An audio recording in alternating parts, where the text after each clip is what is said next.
Hi, everybody. Welcome. My name's Kevin Kennedy. I'm with the Environmental Health Program at Children's Mercy Hospital in Kansas City.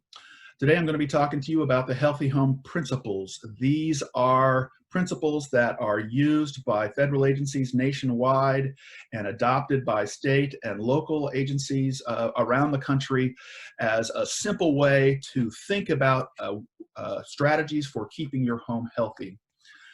This matters because all of us spend time in our homes. On average, somewhere around 70 to 90% of our time is spent indoors.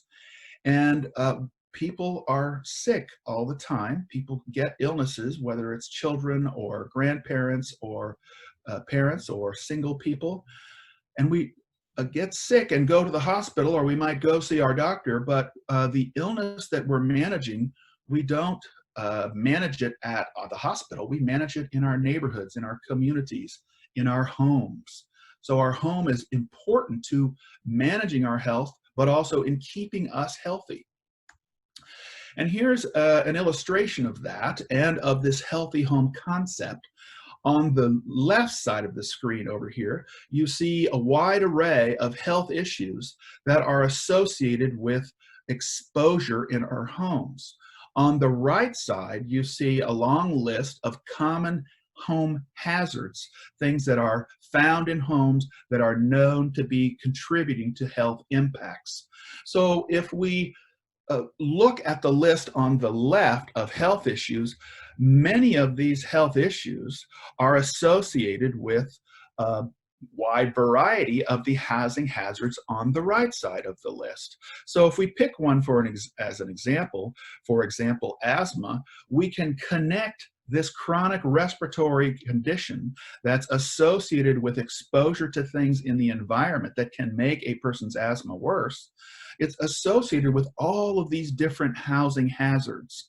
At the same time, if we pick a single housing hazard, for example, excess dust, we can find that that is associated with a wide array of different health issues or impacts. So the idea with healthy homes is if we can address all of these issues in homes together, a variety of hazards using different strategies, then we will have multiple benefits on the different kinds of health issues. And this is an important approach because, as you see in this illustration, asthma, allergies, rashes, many things are caused by different housing hazards. So we really have to try to address many things at once. And when we do that, we see many health benefits. So the good thing is the Healthy Home Principles are divided into 8 simple principles called the Keep It's. So it's an easy way to remember the Healthy Home Principles. The principles are: keep it dry, keep it contaminant-free, keep it pest-free, keep it safe, keep it clean, keep it maintained, keep it ventilated, and keep it comfortable. Also, this one is called keep it temperature controlled or thermally controlled. All of these principles represent different categories of strategies that a consumer can follow to address issues in homes. At the same time, there's some overlap between some of these keep it principles as one tries to address a particular hazard in a home. So for example, keep it clean affects pests, it affects ventilation, it affects contaminants, and it affects safety. Whereas contaminant-free is associated with pest-free, is associated with safety, is associated with maintained. So there's an overlap, but they're all important strategies by themselves. So all of them should be applied together, and we'll talk about that. The idea, though, is that the Healthy Home Principles are comprehensive. These 8 principles really cover all of the different housing hazards that I mentioned earlier, and applied together can lead to a wide array of health benefits for a family. So just very briefly, if we think about each of these, keep it dry is just about managing moisture in homes. It's very practical about looking for evidence of plumbing leaks, looking for evidence of water problems, say in a basement or around the outside of a house. Is all the guttering connected properly? Is moisture being drained away from a house? We also don't want houses to have high relative humidity. It is not good for a house to be chronically damp. There's lots of research that connects chronic dampness with different health conditions, including mental health conditions. And if it's chronically damp, that moisture can promote dust mites living in a home and also be readily available for pests who might be trying to get established in a home. Keep it contaminant free is about the chemicals that we use in our homes and about other chemicals that are found in homes. So for example, secondhand smoke or smoke from tobacco or from other kinds of combustion sources like wood smoke. We want to minimize the amount of smoke in a home that someone might breathe. We want to minimize the number of chemicals that are used, especially hazardous chemicals or aggressive chemicals. We are concerned about air fresheners and fragrances. There's lots of evidence to show too much of these contaminants used in homes are associated with different kinds of health problems and can make people just feel a lot worse. So if we avoid their use and use simple cleaning products and alternatives, it's just healthier for everyone in the family. Pest-free is about practical approaches to managing pests and avoiding the use of pesticides. There may be times when pesticides are needed, but the vast majority of times, pests really can be managed through a simple process called integrated pest management.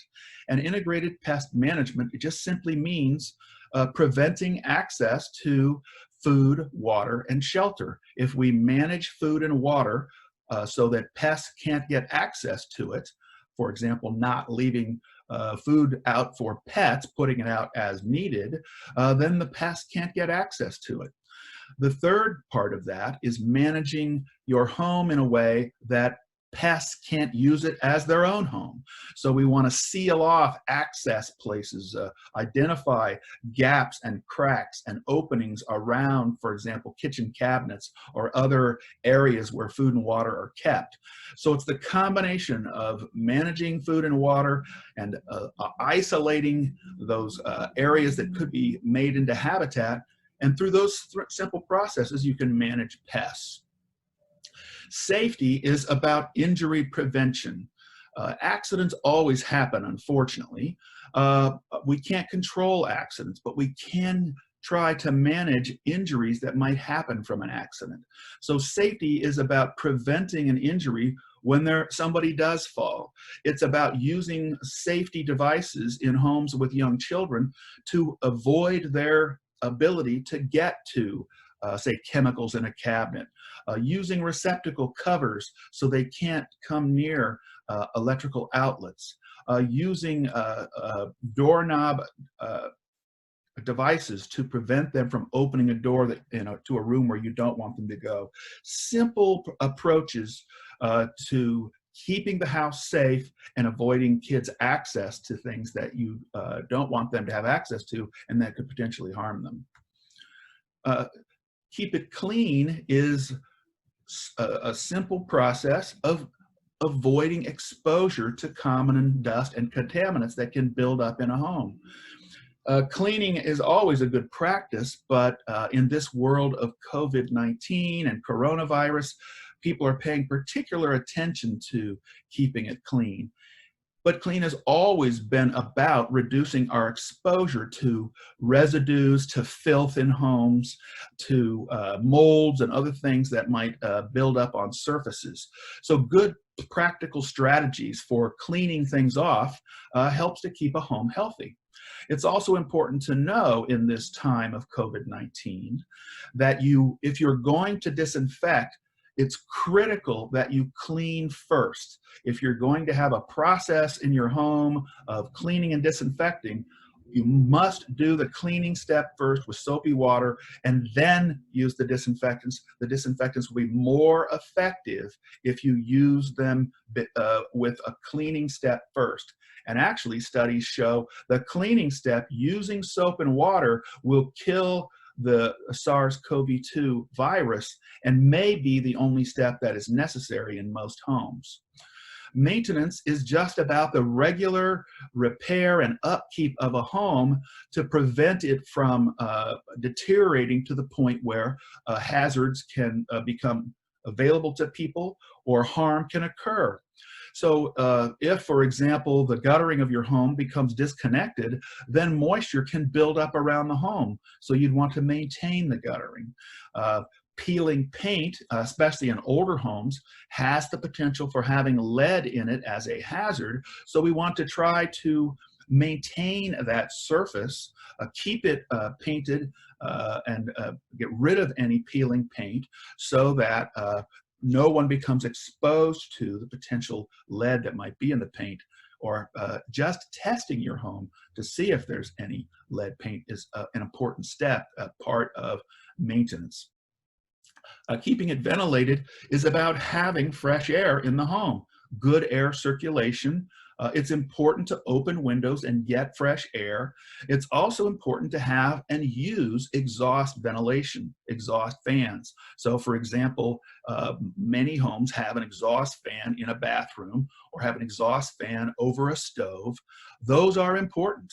In the kitchen, that exhaust fan pulls out, removes all of the particles and gases and residues and moistures that build up in the kitchen from just the cooking process. And studies show that a lot of pollutants are part of the smokes and the burned grease and other things that people might produce while they're cooking. So it's important to evacuate that from the home, to remove it through the exhaust ventilation. In the bathroom, that exhaust fan removes all the moisture and odors from regular use of the bathroom. In both cases, those fans need to stay on for roughly 20 minutes is what's recommended. It's important to keep the fan on. Having that fan on removes those moisture vapors, removes the chemicals and contaminants, and also promotes fresh air being introduced into the home. And finally, comfortable is about managing the temperature in the home to avoid extreme temperatures, extreme hot or extreme cold, and also about managing the humidity in the home. Most homes that have a central air conditioner, that system actually removes moisture from the air and helps to make the air comfortable. And people are healthier and happier when the air is comfortable and makes the home comfortable. All of this information that I've covered is in this wonderful guide from HUD. It's called Everyone Deserves a Safe and Healthy Home. It's a wonderful consumer guide that goes over the healthy home keep it principles, but also offers specific strategies related to common home hazards and what best practices one can use to address those hazards if they ever occur in your home. That's available at this website that's posted here, along with a host of other resources from HUD about the different healthy home strategies. There's also this wonderful healthy home maintenance checklist from the National Center for Healthy Housing. It's a great checklist that's broken up by different parts of the home, and it tells you what seasons that maintenance should occur, whether it's in the spring or fall, or whether it's an annual thing or an as-needed activity. It also has a category for what should be done by a professional. And the good news is only a couple of things on the list need to be done by a professional. Really, all of the items on the list can be done by most homeowners. So it's a great way to check these things off as you manage your home and work to keep it healthy. At the same time, the National Center for Healthy Housing has on its own a whole host of great resources at their website, which I've also listed here. There's also this really cool app from HUD that's called Everyone Deserves a Safe and Healthy Home that you can download that has a tremendous set of resources, including a room-by-room overview of how to keep a home healthy, an overview of the 8 steps that I just went over and what strategies are associated with those, connections to other websites and resources, checklists that you can use for going around your home to check various things, and a wide array of resources and pop quizzes and things just to make you much more aware of home health. It's a great app, and it's free, doesn't have any ads, doesn't do any connecting you to things that you don't want to connect to. It's just a good resource for helping you maintain a healthy home. Thank you for listening today. Those are the Healthy Home Keep It principles. Feel free to contact me at any time if you have questions or concerns, or I can help you with the Healthy Home principles. And have a good day.